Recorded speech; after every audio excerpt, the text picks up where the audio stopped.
I've been doing my last few videos outside, but it's currently snowing, which is so freaking ugly. But we just gotta make the best of it. So here I am sitting in front of my window trying to catch some natural light. Hopefully you enjoyed my little dance intro. Yes, I know I'm lame. Yes, I know I look ridiculous. And no, I don't care. So you can't flame me for something that I'm not embarrassed of. Although some of y'all might try. And all I have to say to that is, don't be a hater in your life. So, but I hope that made you laugh. And it kind of cheered me up to like dance around a little bit. Okay, let me stop. So week 5 lesson, we're gonna analyze a poem. It's called The End and the Beginning, and I really like this poem. It's from Unit 2, but I really think that it connects well with what's going on in society right now. And we didn't get to it in Unit 2 because we were working on Central Idea, and that's like a nonfiction skill, and poetry is not nonfiction. So, but that's okay because it was left over for now. So blessing in disguise. So in Canvas, you should be able to see the week 5 lesson form, and all your instructions are in this form and in this video. So as long as you are following along on your form and watching the video, you should be good.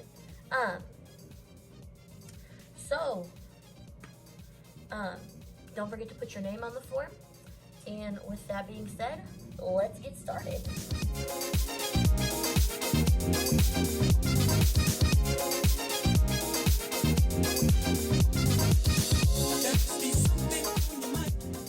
All right, so step 1 is a quick write. So just to kind of get you thinking about the concepts before we go straight into the poem.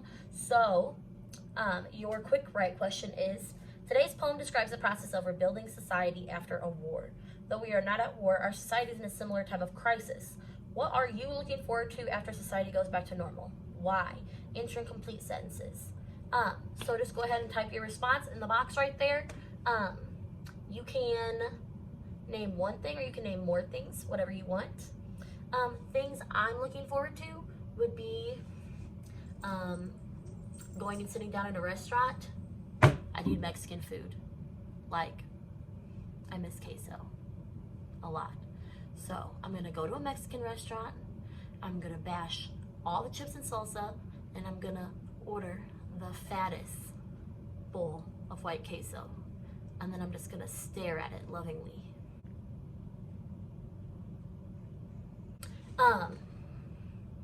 And even more than that, just really looking forward back to seeing kids in person. I mean, kind of having fun making these videos online, but miss seeing children in the flesh.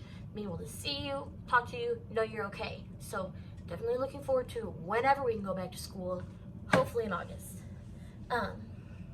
So get step 1 done, and then we'll move on to step 2.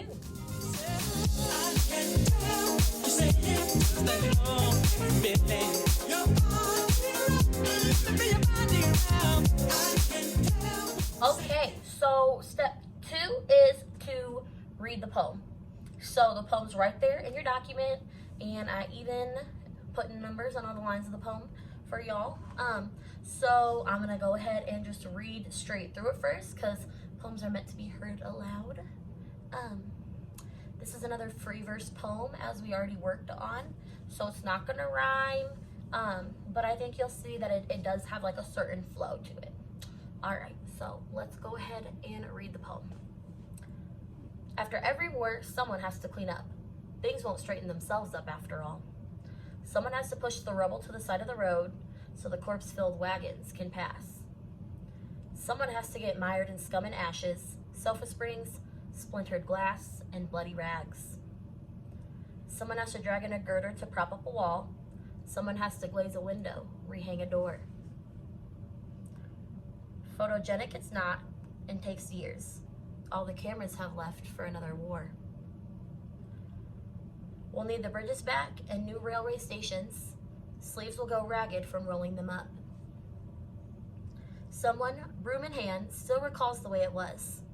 Someone else listens and nods with unsevered head.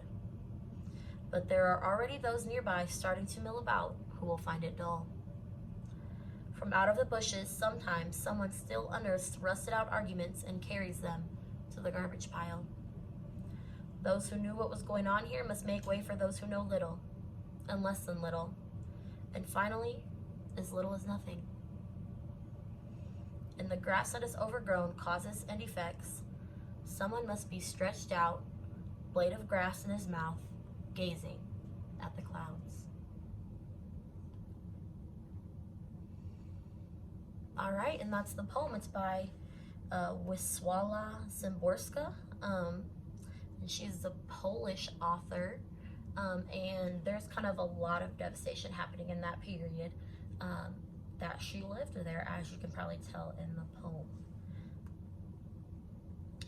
All right, so now let's move on to step 3.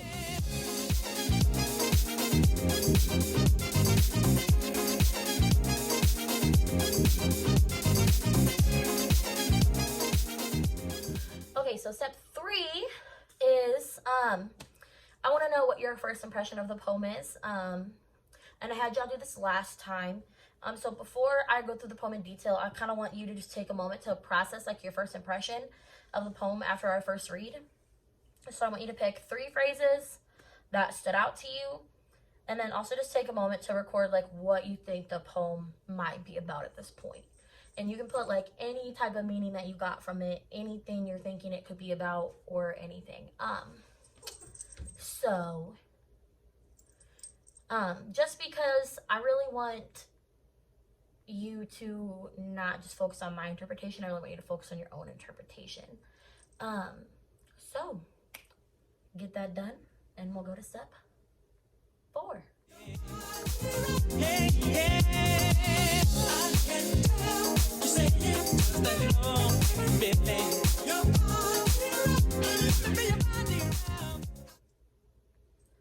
So for step 4, I am going to break down the poem in a little more detail. And you know, I think that this poem is very straightforward in a lot of ways, but there's a few things that I just want to point out to you. And I'm not going through this because you guys have to interpret everything the way that I do. And I definitely want you to like bring your own genuine thoughts and interpretations to the questions. But I know that some of you struggle with poetry, so I just wanted to give you kind of that same like going through and reading it out loud that you would get if we were in class together. So in the beginning of the poem, you know, it says, after every war, someone has to clean up. Things won't straighten themselves up after all. So she sets us up right at the beginning of the poem. We know it's about cleaning up after a war. And it talks about like pushing the rubble to the side of the road so the corpse-filled wagons can pass. Well, what are corpses? Those are dead people. So we know a lot of people have died in the war. We know there's rubble, so there's been a lot of destruction.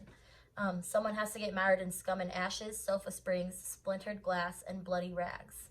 And I want you to pay attention to those details that she chooses to include. Like she says, sofa springs. Okay, well, that makes me think that we're not just going through like the streets of the city and through that rubble, but like people's houses were destroyed, like where sofas were. So she's purposely putting in those details. It says someone has to drag in a girder to prop up a wall. Someone has to glaze a window, rehang a door. I think that's all pretty straightforward. Photogenic it's not and takes years. All the cameras have left for another war. And here I kind of interpret it as she is taking a shot at the media, like, because photogenic means that it doesn't look good in pictures or on camera. So when you think about the media, like they like to kind of get the best story that's going to capture everyone's interest. So she doesn't feel like the process of rebuilding after the war is as photogenic as the war. And so the cameras have left to go to another war. And I think she's just basically saying that they come and cover the story and they don't care about the devastation that's been caused. You know, they've already moved on to someone else. So they don't care about the actual people. They just want to get the story. And it kind of reminds me of Anne of Claire We Created, how so many people were filming the little girl Azucena, but nobody helped her except for Rolf Carlet. So hopefully you remember that. We'll need the bridges back and new railway stations. Sleeves will go ragged from rolling them up. So this idea of the sleeves will go ragged, like it's going to take a long time. They're going to be working hard for a while. Someone, broom in hand, still recalls the way it was. Someone else listens and nods with unsevered head. There are already those nearby starting to mill about who will find it dull. So some people are still discussing what happened, but there are some people who are already bored. They want to move on from this war and everything that's been going on. Then it says, from out of the bushes, sometimes someone still unearths rusted out arguments and carries them to the garbage pile. So I think of like, there are people who are going to try to bring up the past and still kind of go over everything that happens. But then it also says that they're carrying those rusted out arguments to the garbage pile. So they're going to throw away those old arguments. We're going to move on from it. And it said, those who knew what was going on here must make way for those who know little, and less than little, and finally as little as nothing.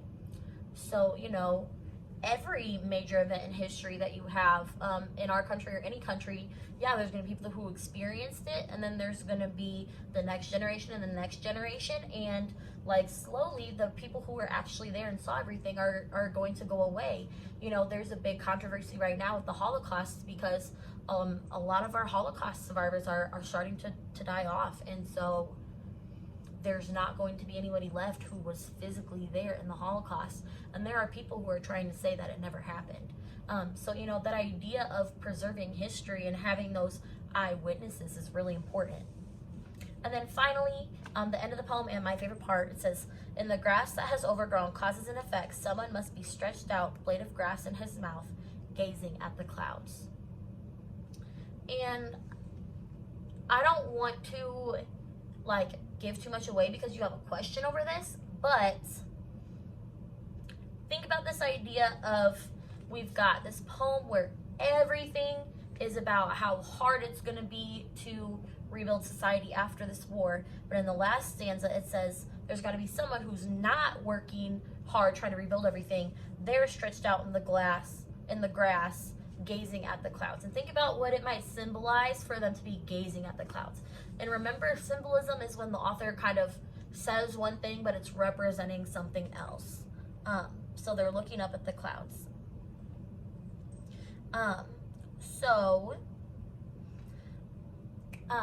I've kind of broken down that, and now we can move on to the questions.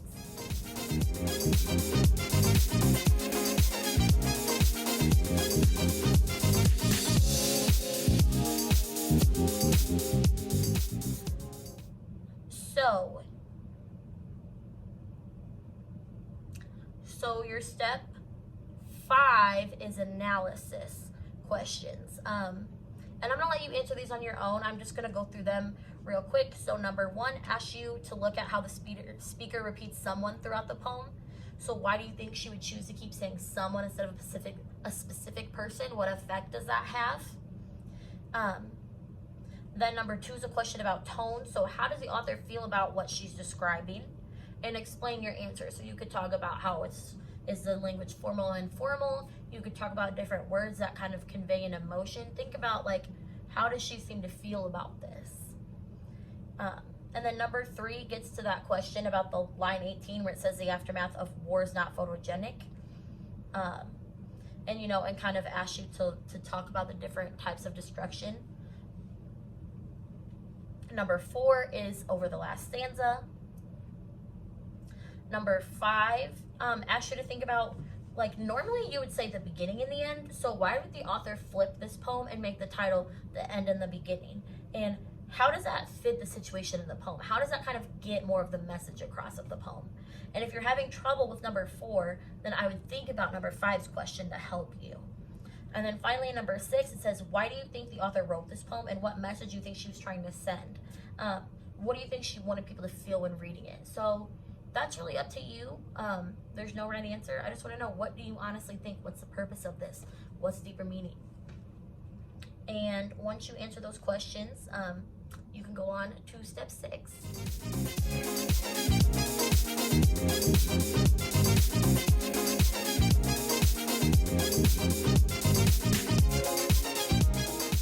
So step 6 is where I want you to connect this poem to modern society. Now, we are not currently going through a war, but I still think there are connections to be made because war is a similar type of crisis, and like our society is shut down right now, and it is gonna take some steps before we can go back to normal. So I want you to think about that. So I ask you to tell me, how does this poem connect to what is currently happening in society? So you're going to answer the following questions in a paragraph. So how is the situation in the poem similar to what is going on in present society, and how is it different? What kind of things will need to happen when we are able to return to society? What will we need to do to rebuild? And I want you to think about, like, with society being on pause right now, what are all of those things that are being neglected that we're going to have to get back to eventually? You know, for instance, like, people aren't going to like doctor's appointments unless they're like life-threatening. People's surgeries are being put off. You know, no one's getting a haircut. People aren't getting their nails done. Things like that. So I feel like salons, barbershops, doctor's offices, dentists, they're gonna be flooded. You know, so you got to think about those types of things. Like, what's it gonna be like when we go back? After the outbreak is over, do you think that society is gonna go completely back to normal? So why or why not? What lasting effects do you think could occur? Like, I already know for me, I personally feel like I'm gonna be kind of paranoid still.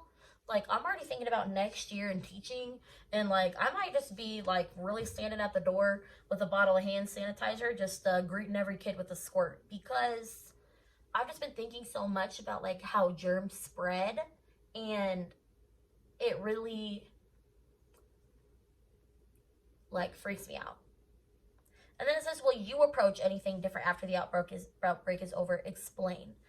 So like, I can kind of explain my response to that. So as much as this time sucks, it has kind of like allowed me to press pause and like try some new things, and do a lot of the things that I do like doing that I don't normally have time to do while I'm teaching. So I really think once this is all over, and like next year when I'm teaching full time in person again, I really want to make sure that I'm making time to do things like draw or go hiking and read just books that I like, and all of those things. Like, our lives are so fast paced, and I really think we could all benefit from slowing down a little bit, and I know I personally want to do that. So maybe think about, what are some things that like you would approach differently after this, or maybe nothing, but you got to explain your answer. And so once you get that done, you are done. And you can submit this on Canvas, or you can share the document with me. And then you are done with week 5. Remember, you can always email me if you need any help. We can set up a video chat as well if you don't want to get help over email. I know the online learning is tough. I'm making these videos trying to help, but I know it's not perfect.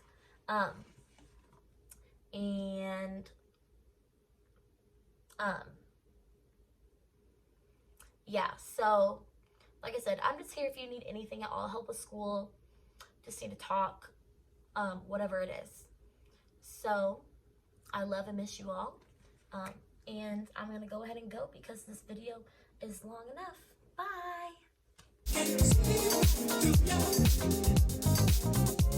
be something on your mind.